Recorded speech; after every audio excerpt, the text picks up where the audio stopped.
حضور علیہ السلام سے جب پوچھا گیا کہ حضور سب سے بڑا گناہ کون سا ہے، تو آقا کریم علیہ السلام نے فرمایا کہ سب سے بڑا گناہ یہ ہے کہ ان تجعل للہ ندا، کہ تو اللہ کے ساتھ کسی کو شریک ٹھہرائے، وہو خالقک، حالانکہ اس نے تجھے پیدا کیا، تجھے تخلیق کیا اور تو اس کا شریک بنا کے بیٹھ جائے، کہ یہ سب سے بڑا گناہ ہے۔ تو راوی نے عرض کی قل تو ثم ایو، حضور پھر اس کے بعد؟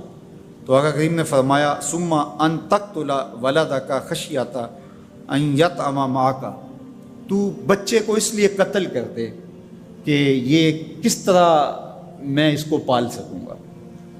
بچے کو ضائع کر دینا، اس کو قتل کر دینا۔ اللہ فرماتا ہے نحن نرزقکم وایاہم، ہم تمہیں بھی رزق دیتے ہیں، ان کو بھی دیں گے۔ تیسری بات حضور نے فرمایا ان تزانی بحلیلۃ جارک، آپ ہمسائے کی بیوی کے ساتھ بدکاری کریں تو یہ بڑے گناہوں میں سے۔ ہمسایہ ماں جائے کی طرح ہوتا ہے، اس کی دیوار سانجھی ہوتی ہے، اس کی عزت سانجھی ہوتی ہے، اور اگر کوئی شخص طاق میں رہے اور ہمسایوں کے گھر گھس کے ان کی آبرو ریزی کر دے تو یہ تین بڑے گناہ جو ہیں ان میں سے ایک بڑا گناہ اللہ کے محبوب علیہ السلام نے ارشاد فرمایا۔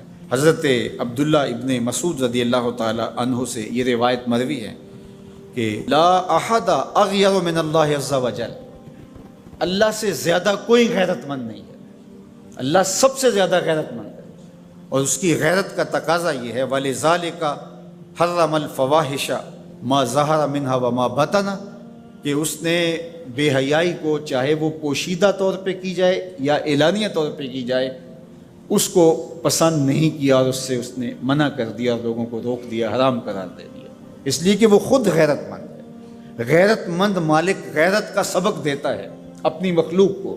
اللہ تعالیٰ قرآن مجید میں ارشاد فرمایا وَلَا تَقْرَبُوا الْفَوَاحِشَ مَا ظَهَرَ مِنْهَا وَمَا بَطَنَ، فحش کام کے قریب نہ جانا، وہ اعلانیہ طور پہ کرو یا وہ مخفی طور پہ کرو۔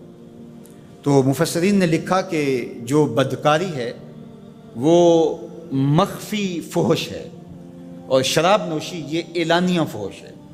شراب نوش جو ہے وہ چھپ نہیں سکتا، بدکار بعض اوقات ایک مدت کے لیے چھپ جاتا ہے، لیکن یہ بات ذہن میں رکھیے کہ جو بدکار ہے وہ دنیا کے اوپر رسوا ضرور ہوتا ہے، اس کے چہرے کا نور چھین لیا جاتا ہے اور اس کے اوپر مصیبتیں مسلط کر دی جاتی ہیں، اور اللہ کے قہر و غضب کا شکار ہوتا ہے، اس کی دعائیں قبول نہیں ہوتی، نیک لوگوں کی دعاؤں سے اس کا حصہ نکال لیا جاتا ہے، لیکن بہرحال ایک مدت کے لیے چھپ جاتا ہے۔ لیکن شرابی اپنے جرم کو نہیں چھپا پاتا، تو کہا کہ جو مخفی جرم ہے وہ بدکاری ہے، اور جو ارشاد فرمایا قرآن نے کہ جو ظاہر جرم ہے اس سے مراد جو ہے وہ الخمر ہے، شراب ہے، اور ہر نشہ دینے والی چیز سے حرام کی حرمت آئی۔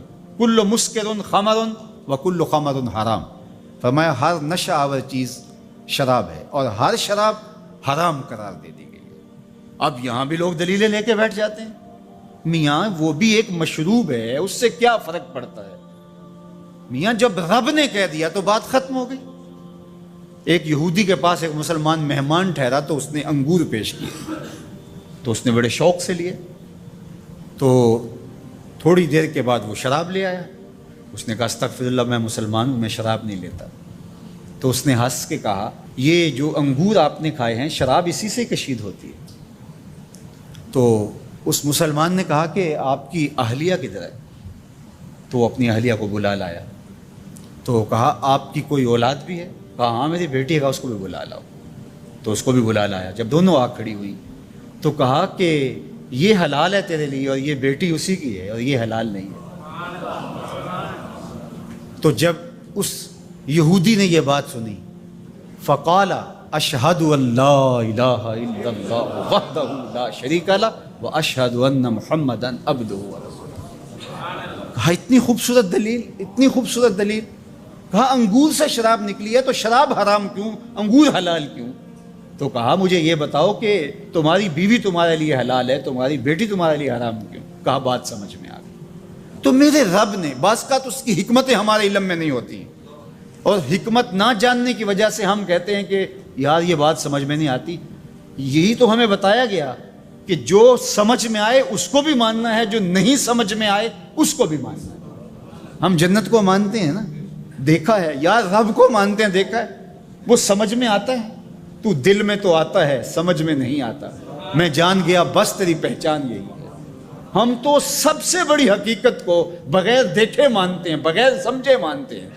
ادراک فہم کی حدود سے ورا ہے، عقل و خرد کے دائروں سے ورا ہے، لیکن اس حقیقت کو ہم مانتے ہیں تو اس کے کہے ہوئے کو کیوں نہیں مانیں گے؟